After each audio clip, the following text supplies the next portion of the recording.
체면적이나 체면이 왜 필요한가를 조금 말씀드리면요. 우선 마음에 대한 이해를 좀 해볼 필요가 있으세요. 자, 지금 우리가 이야기하는 이런 상태를 이제 의식, 각성된 의식 상태다 이렇게 볼 수가 있습니다. 여기서 이제 조금만 우리가 좀 신경을 쓰면서 과거에 어떤 질문을 해서 과거의 사건 경험을 돌린다면 요건 이제 전 의식이라고 그러죠. 뭐 예를 들어서 제가 이제 이렇게 질문 한번 해보겠습니다. 초등학교 졸업 언제 하셨어요? 우리 유이담 선생님. 기억이 안 나요. 막상 딱 물어보니까. 초등학교 6학년 때 담임 선생님 뭐 얼굴이나 이름 기억나세요? 혹시? 그것도 기억이 안 나요.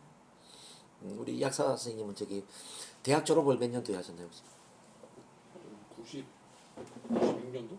96년도.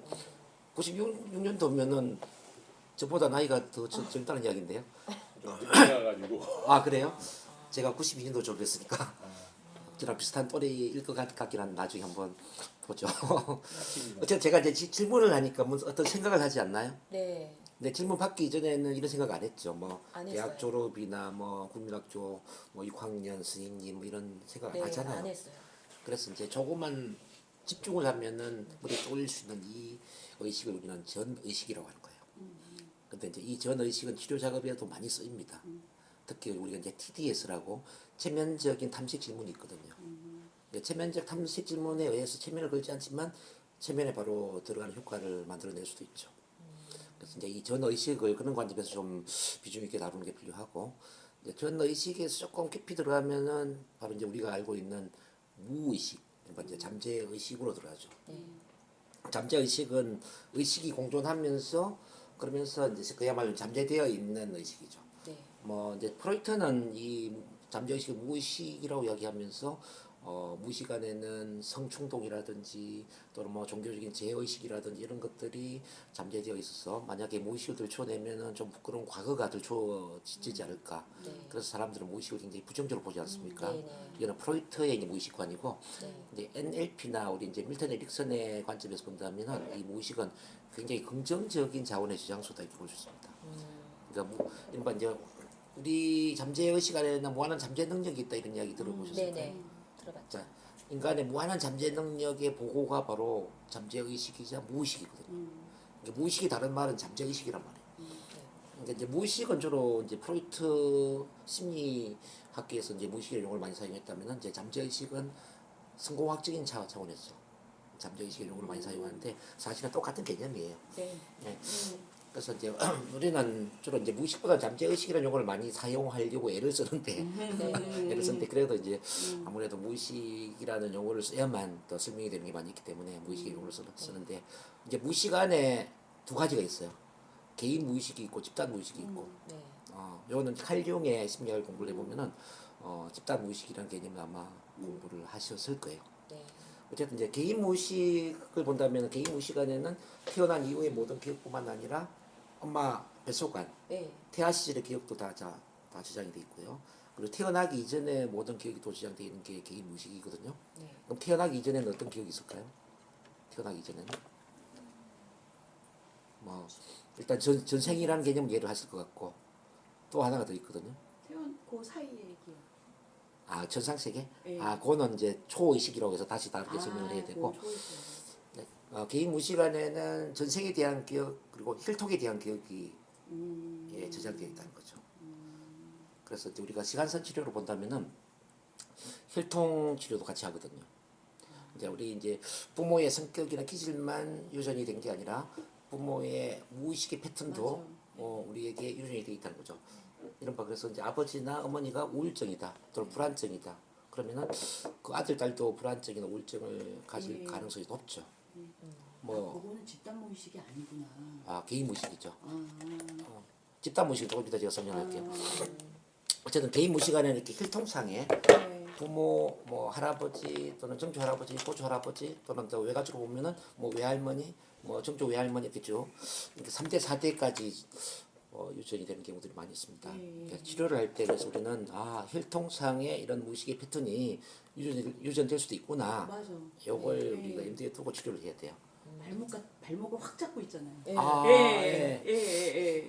그래서 그런 것도 저는 그런 경우들을 참 많이 경험하거든요. 네. 그거 진짜 발목 잡고. 예.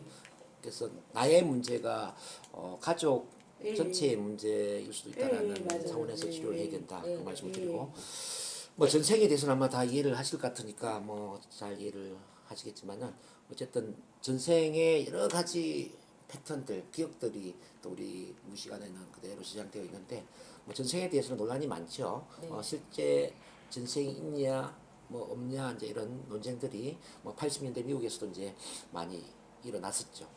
뭐 나는 환생을 믿지 않았다라는 책을 썼던 브라이언 와이어스로 인해서 이제 미국에서 전생 신드롬이 일어나거든요. 정신과 의사가 뭐 전생에 대한 책을 썼으니까 얼마나 시대적으로 이렇게 반향이 컸겠습니까? 네. 근데 이제 몇 년 동안 이런 찬반 토론이 계속 일어나다가 결국 결론은 어떻게 됐냐면은 뭐 전생이 있다 없다가 뭐 중요하냐. 근데 전생을 보는 것만 가지고도 우울증이 없어지고 공황 장애가 없어지고 현재의 문제가 해소될 수 있다면 전생 유무와 관계없이 전생 치료 차원에서 전생은 의미가 있다. 그래서 이제 전생 치료 협회가 만들어지고 지금도 이제 전 세계적으로 전생 치료 협회는 활성화되고 있죠. 어쨌든 이제 전생이 있다 없다 이걸 과학적으로 검증할 수는 없지만 치료적인 차원으로 본다면은 전생 치료는 반드시 효과가 있다라는 거. 네. 그걸 우리가 이제 같이 생각을 해야 됩니다. 그래서 우리 개인 무시간에는 이렇게 태어난 이후의 모든 기억뿐만 아니라 엄마 뱃속 안에 태아 시절의 기억, 태어나기 전에 또 혈통상의 부모 조부모의 기억, 그리고 이제 전생의 여러 기억들이 같이 저장이 되어 있는데 이제 그 기억 속에 해소되지 않는 부정적인 정서나 트라우마적인 기억이 있다면 그게 트라우마가 되는 거예요. 그게 좀 까르마가 되는 거죠. 네. 아까 까르마 이야기했는데 네. 까르마는 체면을 들어와서 보면은 현재의 문제가 전생과 관계가 있잖아요. 네. 연결돼 있더라고요. 그러면은 그 전생의 문제를 해결함으로써 네. 까르마를 해소할 수가 있는 거죠. 네. 이해되시나요? 네, 이해돼요. 전생 치료를 함으로써 까르마가 해결될 수 있다는 거죠. 네. 그렇게 이제 생각하시면 되겠고, 그 다음에 이제 집단 무의식의 개념으로 본다면은 뭐 우리 선생님들이 이제 칼융의 뭐 심리학을 공부해 보면 다 아시겠지만은 자 인류는 뭐 그 수렵 사회에서 농경 사회, 농경 사회에서 산업 사회 이렇게 문화의 모든 진화 과정들이 집단 무의식 속에 공유가 된다는 거죠. 공유. 그거 이제 칼융이 연구를 해보니까 아프리카의 전설이나 이제 신화가 있다면은 또 유럽에도 전설이나 신화가 있고요. 우리 아시아에 우리 또 대한민국에 뭐 단군 신화처럼 이런 신화 전설에 해당되는 것들이 전 세계에 다 있는데 근데 희한하게 그 흐름이 비슷한 흐름을 갖고 있다는 거예요.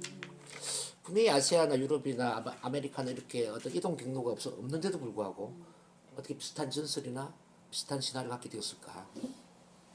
그래서 이제 결론적으로 인류는 공동의 문화에 대한 기억을 갖고 있다.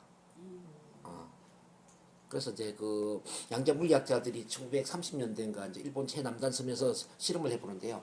이제 원숭이에 대한 실험을 해봐요. 100마리의 원숭이를 A 섬에 풀어놓고 또 B 섬에도 100마리 원숭이를 풀어놓는 거죠. 네. 그러면서 이 원숭이들이 어떤 식으로 생활하는지 관찰을 하는데, 자, 이 100km 정도 떨어져 있기 때문에 서로 이동 경로가 없잖아요. 근데 이 A 섬에 있는 원숭이들이 처음에는 고구마를 흙이 묻어 있는 대로 이제 먹었어요. 근데 이제 99번째 원숭이가 고구마를 물에 씻어서 먹었어요. 저 진화되고 발전을. 예. 그러니까 나머지 모든 원숭이들이 물에서 고구마를 씻어서 먹는 거예요. 발전했네. 근데 이제 이건 이상한 게 아니에요. 근데 100km 떨어진 B섬에 있는 원숭이들 관찰해 보니까 이 원숭이들은 아무 이유도 없이 뭐 누가 이제 시범을 보인 것도 아닌데 근데 너나 할 것 없이 고구마를 물에 씻어 먹더란 이야기죠. 그래서 이제 이걸 어떻게 설명할 것인가를 생각을 해봐야 돼요. 왜 하필이면 그 비슷한 시기에 B섬에 있는 원숭이들이 고구마를 물에 씻어 먹었을까? 언제성? 분명히 이동 경로가 없는데. 예. 무의식의 사고성 돌리기. 그렇죠. 이제 이 원숭이들이 집단 무의식이 네. 서로 이제 고구마 물에 공유되니까. 씻어 먹는 네. 것이다라는 그런 어떤 직관적인 느낌들을 공유하고 있다는 거죠. 예, 무의식으로 같이. 그러니까 양자 물리학적인 개념으로 본다면은 A와 B섬은 서로 떨어져 있지만 네. 저 우주의 에너지 장으로 본다면은 우주의 에너지 장과 A, B는 같이 연결돼 있다는 거죠. 네. 그게 이해되시나요? 네, 사고성 원리로 어. 되는 거 아닐까요? 그래서 이걸 이제 양자 물리학적으로 보면은 네. 동시성의 원리라고 이야기해요. 동시성. 동시성. 지역은 A, B가 떨어져 있지만은 우주의 에너지장으로 네. 본다면은 같이 보는 동시적으로 연결돼 있다. 뭐 네. 이런 개념이죠. 맞아요. 그래서 이제 마음을 보면 이렇게 이제 우리가 뭐 표면 의식도 있고 전 의식, 개인 무의식, 집단 의식 그러면서 그 가운데를 보면 이제 양자의 에너지 파동장이 있는 거예요. 네. 이 양자 에너지 파동장이 우주의 에너지로 연결되고 그러면서 이제 우주의 에너지장은 또 이 물질적인 세계나 우리 신체나 우리 정신이나 영혼이나 이게 또 하나로 다 연결된 거죠. 그게 탄트라 명상이에요. 아 그래? 같은 마음으로 다 연결되어 예. 있다. 아 예. 그렇습니다. 예. 그래서 이제 그 아까 나중에 이제 영혼의 세계도 이렇게 이해를 해봐 볼 수 있는데 네. 우주는 텅 비어 있는 공간이 아니라 우주는 에너지 파동장으로 충만해 있다는 거죠. 예. 거기는 이제 영혼의 에너지장이 있고요, 정신적 에너지장이 있고 또 물질적 에너지장이 있고 예. 이제 이 에너지 파동이 채워져 있는데 그게 우리 마음하고도 연결돼 있고 우리 영혼하고도 연결돼 있고 우리 신체와도 연결돼 있고 네. 뭐 이 물질적인 모든 에너지장과 연결돼 있다는 거예요. 네. 결국 우리는 왜 태어났느냐 이걸 이제 생각해봐야 돼. 우리는 원래는 그 양자의 에너지장의 일부였죠. 네. 우리가 이제 영혼이라는 것을 어떻게 설명할 거지? 영혼은 결국 우주의 에너지장이에요. 근데 네. 지금도 일부잖아요. 그렇죠. 그렇죠. 그러니까 이제 그 신과 나눈 이야기 책을 읽어보면은 이렇게 나오거든요. 신이 뭐냐? 우리가 신이라고 지칭하는 게 뭐냐? 신은 결국 그 우주 에너지장 전체. 요걸 이제 하나의 신으로 보는 건데 신은 개념으로 알고 있는 것을 몸을 통해서 체험하기를 원했다라는 거예요. 그래서 이제 신을 조각조각 나누어 가지고 자 육체라는 것을 통해서 이 세상에 이 지구에 내려 보냈다 이 말이에요. 네. 우리는 이제 신을 대신해서 체험을 하고 있는 거죠. 네. 원래는 다 신이었죠. 신의 발현이죠. 그렇죠. 아 신의 발현인데 이제 우리 뭐 이렇게 이제 유이담 선생님 뭐 저 우리 남우인 박사님 전부 이제 신인데 네. 작은 신의 일부로서 몸을 가지고 태어났다는 거죠. 네. 그럼 왜 태어났을까? 자 아까도 말씀드렸지만 신은 개념으로만 알고 있는 것을 체험을 통해서 내가 누구인지를 깨닫기를 원했다. 네. 자, 근데 그 우주의 에너지장은 절대적인 세계란 말이에요. 절대적인 네. 세계. 기쁨만 있고 진리만 있고 사랑만 있고. 네. 거기는 절대적인 세계라는 건 비교 대상이 없다는 이야기잖아요. 네. 요건 이제 신과 나눈 이야기 책을 읽어보면서 상세히 봅니다. 네. 근데 우리가 살고 있는 이 지구는 어떤 세계죠? 상대적인 세계죠. 이원생. 상대적인 세계죠. 네. 즉 대립물이 존재하는 세계를 상대적인 세계라고 그래요. 네. 뭐 긍정이 있으면 부정이 있고 어둠이 있으면 빛이 있고 네. 뭐 건강한 몸이 있으면 질병이 있고 안정적. 그죠? 네. 뭐 아픔이 있으면 또 뭐 치유가 있고 뭐 이렇게 정반대가 이제 존재하는데 이런 거예요. 우리는 정반대를 경험하지 않으면 그 반대를 알 수가 없다라는 없죠. 겁니다. 어둠이 없으면 빛이 없다라는 거죠. 몸에 병이 나지 않으면 건강의 소중함을 알 수가 없다는 거죠. 네. 가난을 체험하지 않으면 어떤 부나 어떤 풍요로움의 소중함을 알 수가 없다는 거죠. 뭐 이별이라든지 뭐 어떤 미움이라든지 배신이라든지 이런 인간관계의 상처를 경험하지 않으면 어떤 사랑이라든지 만남의 소중함을 알 수가 없다는 거죠. 네. 그래서 우리는 정반대를 체험함으로써 그 반대가 얼마나 소중한가를 깨닫기 위해서 태어난 거예요. 네. 네. 공부하기 위해서. 예. 근데 몸에 병이 생겼는데도 내가 왜 이 건강이 소중한 걸 깨닫지 못한다면 그 사람은 어떻게 될까요? 병에 걸린 채로 죽겠죠. 네. 지금 우리 이제 대체학 의학적으로 이제 공부를 하시니까 제가 말씀드리는 거예요. 몸에 병이 났을 때 이 병을 통해서 어떤 건강함의 소중함이나 균형 잡힌 삶의 소중함이나 사랑의 소중함이나 뭐 나눔의 소중함이나 이런 걸 깨닫지 않습니까? 그러면 몸은 자연 치유력을 발휘한다는 거죠. 제가 이제 암에 걸린 사람도 치유를 할 때 이런 질문을 하거든요. 암에 걸렸는데 암에 걸린 그 신호를 받아들이지 못하는 경우들이 있거든요. 막 분노하고 억울해하고 나만 희생자라고 생각하는 거죠. 근데 암에 걸린 것은 암을 통해서 균형 잡힌 삶의 소중함을 깨워준단 말이에요. 찍기만 하지 말고 뭐 옆도 보고 또 뒤도 봐라 이야기예요. 우리가 자기 자신만 보지 말고 또 가족도 챙기고 주변에 소중한 사람도 챙기고 이렇게 따뜻한 사랑을 나누라는 의미일 수도 있겠죠. 좀 더 의미 있는 삶의 목적을 추구하라는 뭐 그런 의미일 수도 있겠죠. 그런 걸 깨닫는 순간 이제 암은 치유가 되기 시작합니다. 이제 그런 것처럼 이제 우리가 지금 살고 있는 이 지구촌의 삶의 체험들은 그 반대를 통해서 그 반대를 깨닫는 과정이다. 결론적으로 우리는 사랑을 배우기 위해서 왔다 이렇게 이야기를 해요. 네. 사랑을 배우기 위해서 왔다. 네. 근데 사랑을 배우기 위해서는 사랑 아닌 것을 체험을 해야 되는 거예요. 그렇죠. 사랑만 체험해서 사랑을 알 수가 없어요. 그렇죠. 그럼 사랑 아닌 게 뭔지 한번 잘 봐봐요. 뭐, 괴롭고 사랑 아닌 거는 슬픔이고 네. 괴로운 일을 당하고 뭐 여러 가지 그런 체험이겠죠. 그렇죠. 뭐 미움, 미움하고 원망, 분노하고 막 억울함, 뭐 배신, 원한하고 뭐 실패, 좌절. 사실은 뭐. 그것도 사랑이에요. 그러니까 네. 그거를 깨달아야만. 모든 네. 것을 체험하면서 사랑을 배우는 겁니다. 네. 맞아 맞아. 그래서 사랑은 그래서 사랑. 모든 감정의 총합이라고 이야기하는 거예요. 네. 맞아. 네. 황골탈퇴. 그런 점에서 이제 우리의 삶에 어떤 미운 사람이 있고 저 죽이고 싶은 사람이 있고 원망스러운 사람이 있고 뭐 이런 다양한 뭐 부정적인 감정을 일으키는 대상이나 또 사건이나 경험이 있을 거예요. 근데 그런 것을 우리가 감사하게 받아들여야 되는 거죠. 네. 자, 그런 체험을 통해서 우리는 사랑을 배우고 있는 겁니다. 네. 그러니까 사랑을 배우는 그 과정에서 우리는 분명히 건강하고 행복하고 또 부를 이루고 또 성공적인 삶을 살 수가 있습니다. 근데 그 사랑을 배우지 못하잖아요. 그럼 인생은 계속 내리막길로 가는 거예요. 우리가 스스로 선택해놓고 깨닫지 못했다는 것도 우리가 힘든 이유. 그렇죠. 우리가 불행한 이유 마찬가지입니다. 네. 실패한 이유, 몸에 병이 걸리는 이유, 이 우리 삶에 일어나는 모든 부정적인 그런 일들은 우리가 스스로 이 삶의 체험을 선택해놓고 네. 그 체험 속에서 깨닫지 못하기 때문에 그래서 우리는 스스로 불행을 자초하고 있다는 거죠. 이건 맞아요. 우리가 전부 선택한 거예요. 그래서 지금 이제 제가 여러 이야기를 드린 이유는 뭐냐면 이게 지금 NLP나 천면이나 또 전생치료에 다 도움이 되기 때문에 미리 제가 말씀을 드리는 너무 겁니다. 재밌어요. 네. 네.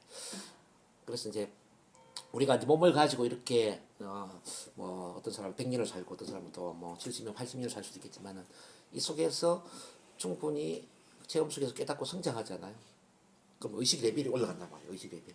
우리 혹시 데이비드 홉킨스 박사의 의식혁명 책 읽어보셨나요?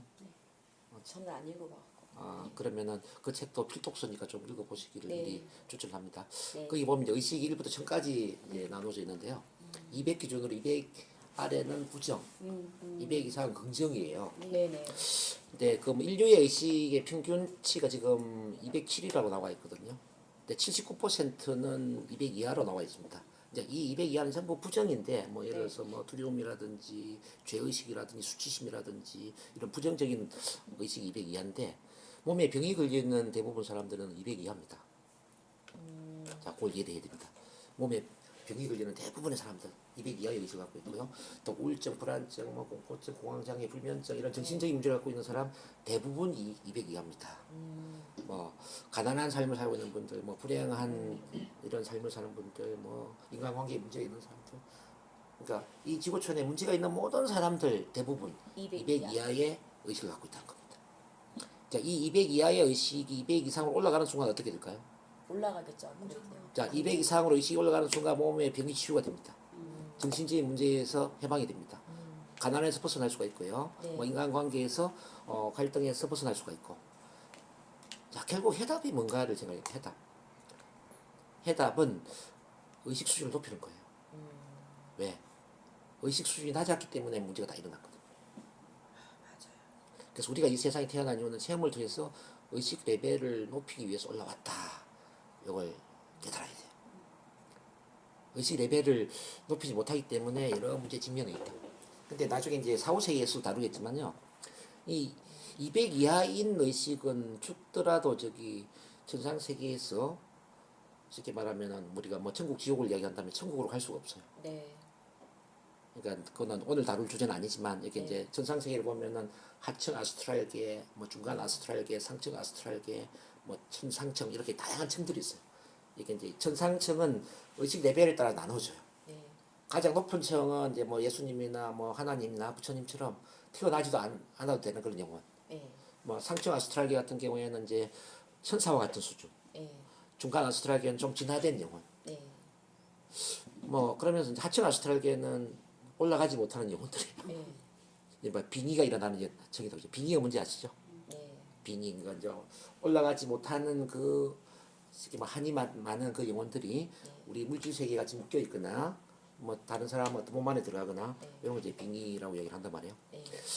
근데 저는 깜짝 놀란 게 뭐냐면요. 79%가 지금 200 이하지 않습니까? 네, 맞아요. 79%는 죽더라도 올라가지 못한다는 거예요. 네.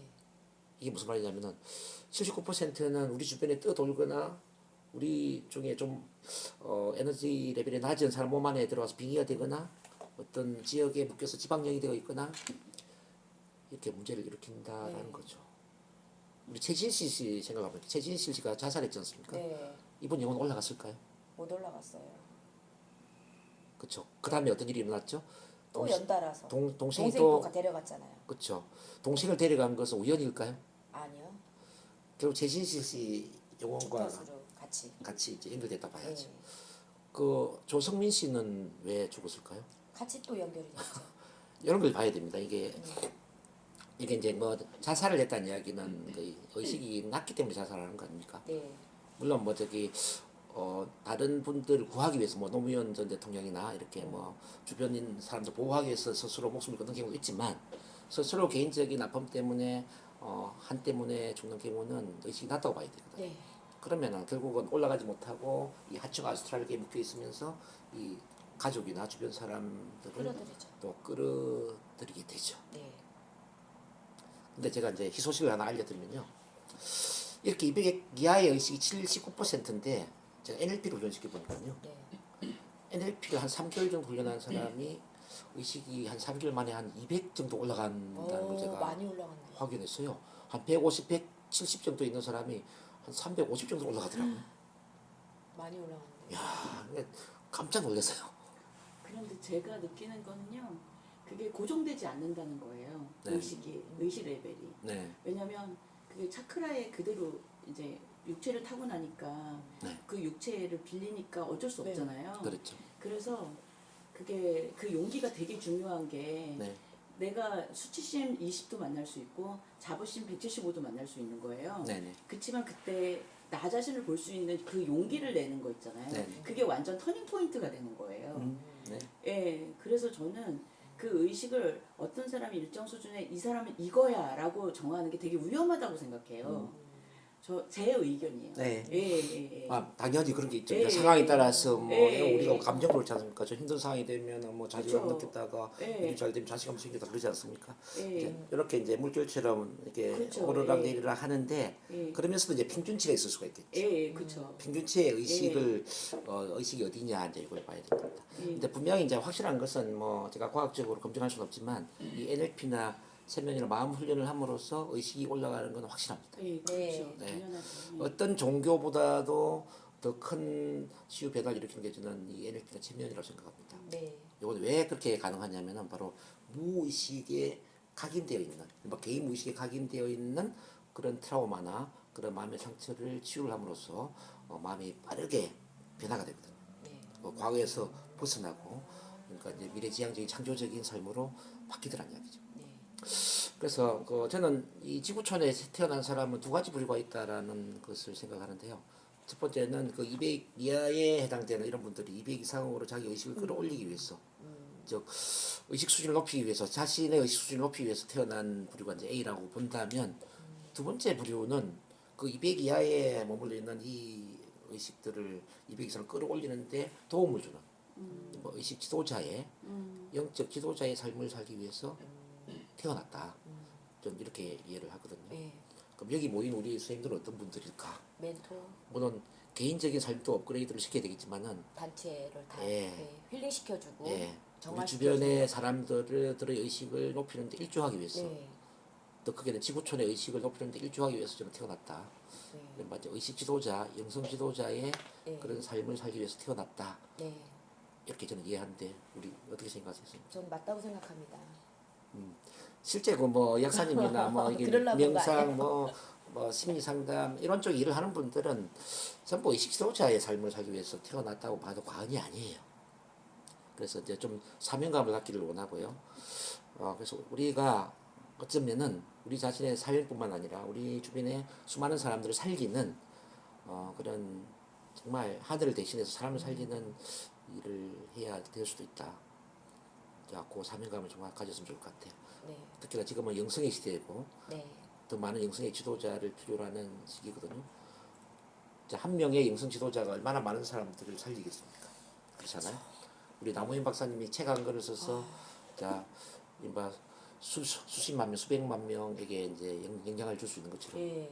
또 여기 이제 우리 선생님들 같이 또 상담을 하고 또 교육을 하고 네. 치유를 함으로써 얼마나 많은 사람들을 치유하고 변화시킬 수 있느냐 이제 이런 관점에서 생각을 해보는데요. 네. 어쨌든 그런 관점에서 이제 이 NLP 체면을 바라본다면 이 NLP 체면은 굉장히 강력한 도구라는 생각이 듭니다. 네. 지금 설명했던 이 의식, 개인 무의식, 집단 무의식, 에너지 파동 이걸 바꿀 수 있는 가장 강력한 도구가 저는 NLP 체면이라고 생각하거든요. 네. 왜 그러냐면 이제 이 NLP 체면은 트랜스의 힘을 활용한다는 거 아시죠? 트랜스. 네. 뭐 트랜스가 뭔지 배우셨죠? 트랜스가 뭐예요? 트랜스 우리 뭐라 그랬지? 트랜스와 마- 체면은 약간 설명하자면 차이가 있거든요. 마음 마음 편한. 그러니까 트랜스와 체면을 좀 혼용해서 쓰기도 하는데 네. 근데 트랜스는 체면보다 더 광범위한 개념이에요. 그러니까 트랜스는 자, 편안하면서도 이제 긴장이 풀리고 편안하면서도 고도로 마음이 집중 몰입이 될 수 있는 상태. 여기 이제 트랜스인데 이 트랜스 안에는 체면도 들어갈 수가 있고요. 네. 명상도 들어갈 수가 있고요. 요가도 들어갈 수 있고 단전호, 뭐 기도, 뭐 또는 뭐 절로 보면 절 법회 네. 이게 트랜스에 다 들어갈 수 있는 거예요. 네. 이제 이 트랜스의 힘이 왜 중요하냐면 트랜스의 힘을 빌렸을 때에 바로 우리는 무의식과 연결될 수 있다는 거예요. 지금 말씀드린 이 개인 무의식, 집단 무의식과 연결될 수 있다는 거예요. 더 크게 에너지 파동장과 연결될 수 있다는 거죠. 네. 끌어당김의 법칙에 대해서 공부를 다 하셨죠? 네. 자, 마음은 끌어당기는 힘이 있다라는 걸 아마 알고 계실 텐데요. 근데 우리는 긍정적인 생각을 하는데 왜 긍정적인 현실을 끌어당기지 못할까요?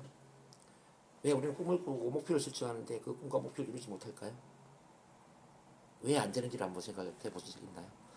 나는 긍정적인데 분명히 나는 분명히 목표가 있었는데 왜 목표를 이루지 못했지? 실천에 바로바로 옮기지 않 실천을 못해서 그럴까요?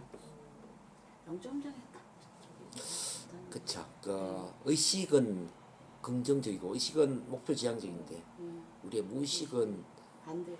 긍정적이지도 못하고 목표 지향적이지 못해서 그래요.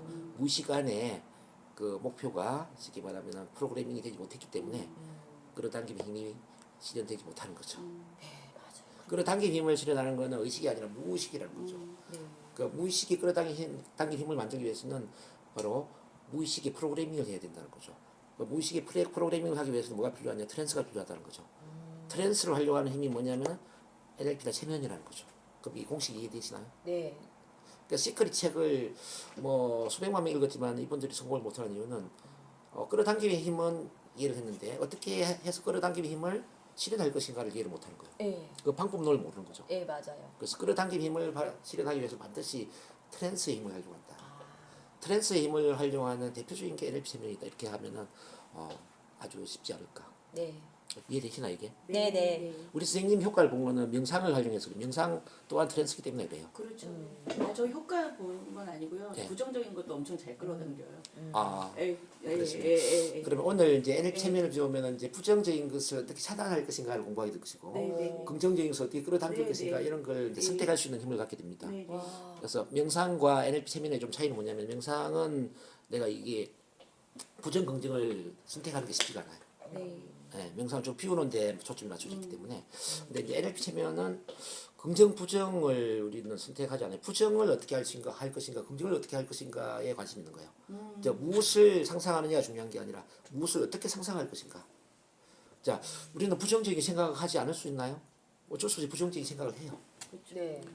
우리 머릿속에는 하루에도 5만 가지 생각이 들어온다고 그러죠. 5만 가지. 네. 그렇지 않아요? 우리 두뇌는 여인숙과 같단 말이에요. 뭐 좋은 손님, 안 좋은 손님, 뭐 그저 그런 손님, 다양한 손님이 이 안에 들어오는 것처럼 우리 마음속에서도 긍정적인 생각, 다소 긍정적인 생각, 뭐 다소 부정적인 생각, 아주 부정적인 생각, 뭐 온갖 이런 생각이 머릿속에 들어온단 말이에요. 근데 이제 이 성공학 책에서는 뭐라고 이야기하냐면은 긍정적인 생각을 하세요 이거예요. 과거보다 미래 지향적인 생각을 하세요. 이렇게 그게 마음대로 되고. 이야기하지 않습니까? 근데 그러니까. 이게 안 된단 말이에요. 그게 안 돼가지고. 근데 NLP는 어떻게 가르치냐면 NLP는 긍정적인 생각만 하세요 이렇게 이야기하지 않아요. NLP는 자 선택할 수 있다라는 것은 선택할 수 없는 것보다 더 긍정적이다라고 가르쳐요. 한 가지 생각보다는 두 가지보다는 세 가지 뭐 네 가지 더 선택의 폭이 넓은 더 융통성 있는 생각을 할수록 그 사람은 긍정적일 수가 있다는 거예요. 그러니까 예수님이나 부처님이 긍정적인 생각만 한 사람이 아니라는 거죠. 맞아요. 그렇죠. 예수님, 부처님도 부정적인 생각을 다 했어요. 근데 그렇죠. 우리보다 더 다양한 생각을 한 거예요. 긍정, 다소 긍정, 뭐 그냥 다소 부정, 뭐 부정, 그냥 아주 다양한. 그럼 제가 예를 한번 들어볼게요. 지금 이제 비가 온다 가정해 볼게요. 비가 오는데 어떤 사람은 한 가지 생각이 꽂혀 있어요. 아, 비가 오니까 출근길이 막히겠네. 아우 짜증나. 이 하나에만 꽂혀 있단 말이에요. 그러면은 이 사람은 어떤 느낌일까요? 비가 부정적이겠죠. 그럴 수 있죠. 근데 이제 B라는 사람은 B를 다양하게 보는 거죠. 야, 비가 오니까 교통체증으로 길이 막힐 수도 있겠어. 근데 우리 삼촌은 우산 장사를 하는데 우리 삼촌은 돈을 좀 많이 벌 수도 있겠네. 시골에 우리 아버지 농사를 짓는데 비가 내리니까 오랜만에 농사가 잘 될 수도 있겠네. 스택트라는 사람 본 거지. 예. 아프리카에 그 사막이 있는 사람들은 비가 내리면 얼마나 좋을까. 얼마나 좋아. 아유, 좋죠. 오아시스가 생기면 참 좋겠네. 이렇게 다양한 생각을 했어요. 그 비에 대한 느낌이 어때 지금? 틀려요. 완전히 달라지죠. 네. 그래서 긍정이라는 것은 긍정적인 생각만 하는 게 아니다라는 거죠. 긍정이라는 것은 다른 사람들보다 더 선택의 폭이 넓은 생각을 하고 있다는 거죠. 그 저는 처음에 NLP 배울 때 이걸 깨닫고 제가 엄청 충격을 받았어요. 그 이전까지는 무조건 저는 부정 아니고 긍정, 흑백 논리로 생각했거든요. 무조건 착한 행동만 해야 된다고 생각했거든요. 그 선생님, 예. 그러니까 온 인류가 생각나는데요. 그렇게 온 인류를 생각하면 예수님이 되는 거예요. 안 돼요? 비가 오나? 그러니까 이것저것 다 따지고 생각해 보니까 그냥 올 인류의 걱정을 그러니까 되게 긍정과 부정과 이런 게 온 인류가 한 바퀴 도는데요. 예, 그래서 그쵸. 모든 게 사랑인 거예요. 그렇죠. 아까 말씀드렸잖아요. 사랑은 모든 감정이 종합이다. 예. 맞아요. 모든 부정적인 것들을 경험하고 깨달으면 다 사랑으로 그래서 간다. 신의 속성이 사랑이에요. 예. 자, 그래서 이제 그 NLP는 흑백 논리가 아니다. 네. 흑백 논리가 아니라 근데 너무 구체적으로 얘기해 주니까 이게 막 소름이 돋아요. 예. 그래요. 예.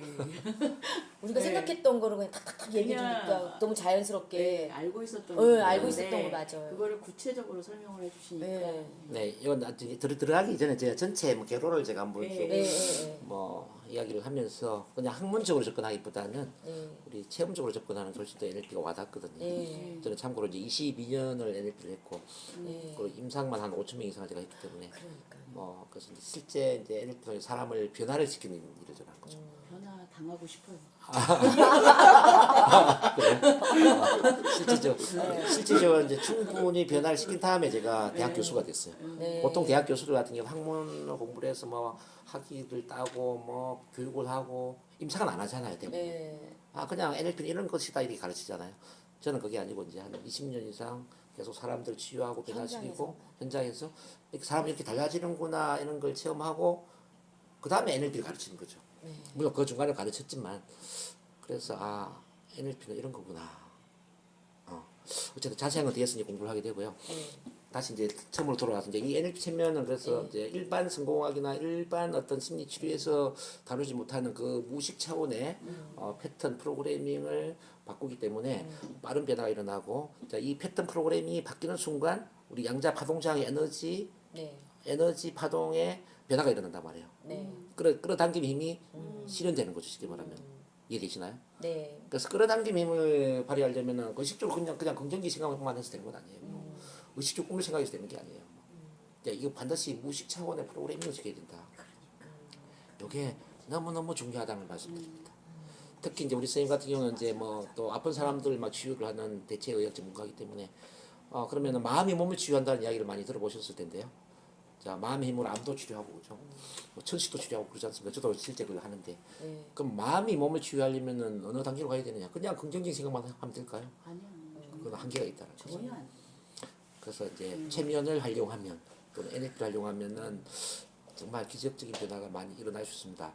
네. 저는 이제 실질적으로 이제 직장암에 걸려서 이렇게 직장 이렇게 잘라내야 되는 분을 제가 치료를 한 경험이 있는데요. 네.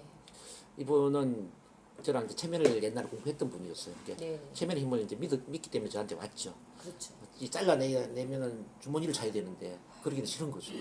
그래서 체면의 힘을 빌려서 내가 한번 치료해볼까 해서 하니까 이제 그 암의 원인이 우울증이었고 우울증 치료하다 보니까 뭐 여러 사건을 치료하게 되었는데 뭐 전생 치료까지 하게 되었죠. 뭐 18세기 일본 전생까지.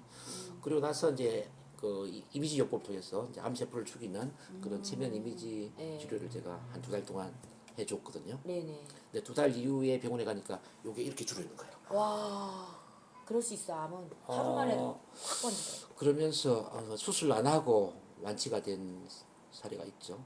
마법 같은 일이 벌어졌어요, 선생님. 그럼요. 그 네. 암이 그렇다면 뭐 천식이나 뭐 파킨슨병 이런 것도 가능하죠. 어쨌든 다 못 천식도. 고칠 게 없죠. 그럼요. 네. 저기 70%의 병은 마음과 관련이 있지 않습니까? 그래서 네. 병원이 치료할 수 있는 병은 30%라고 이야기하고 70%는 사실 병원 밖에서 치료가 되어야 되는데 그건 바로 심신 통합 치료를 저는 해야 된다 보거든요. 근데 그 심신 통합 치료의 그 중심에 뭐가 있냐? 그거는 NLP 체면이다. 이걸 제가 말씀드리고 싶고, 그래서 뭐 물론 음식요법도 있고 뭐 명상요법 뭐 또 뭐 저기 뭐 시골에 농사를 짓고 뭐 자연 치유 참 방법 많이 있을 거예요. 네. 근데 거기에 NLP 체면을 활용을 해서 만약에 암이라든지 이런 불치병을 치료할 수 있다면은 엄청난 효과가 올 것이다. 엄청난 효과가 올 네, 것 같아요. 그 말씀을 미리 드립니다. 근데 그런 것뿐만 아니라 이제 우리 삶에서 이제 어떤 부를 이루고 성공을 이루고 또 네. 행복한 삶을 사는 이런 것들도 이제 NLP 체면을 활용하면은 충분히 가능하다는 말씀드리고요. 그래서 이제 이 NLP 체면은 자 치유를 일단 뛰어넘어서 네. 미래를 창조할 수 있는 그 끌어당김의 힘을 발휘하는 게 NLP 체면이라는 말씀을 제가 드리고 싶어요. 네. 일단 기대가 좀 되시는지 모르겠네요. 아 너무 기대돼요. 너무 재밌어요. 너무 그래서 재밌고. 그러면 이제 잠깐 5분 쉬었다가 네네. 본격적으로 한번 들어가 보도록 하겠습니다. 네 고생하셨습니다. 네.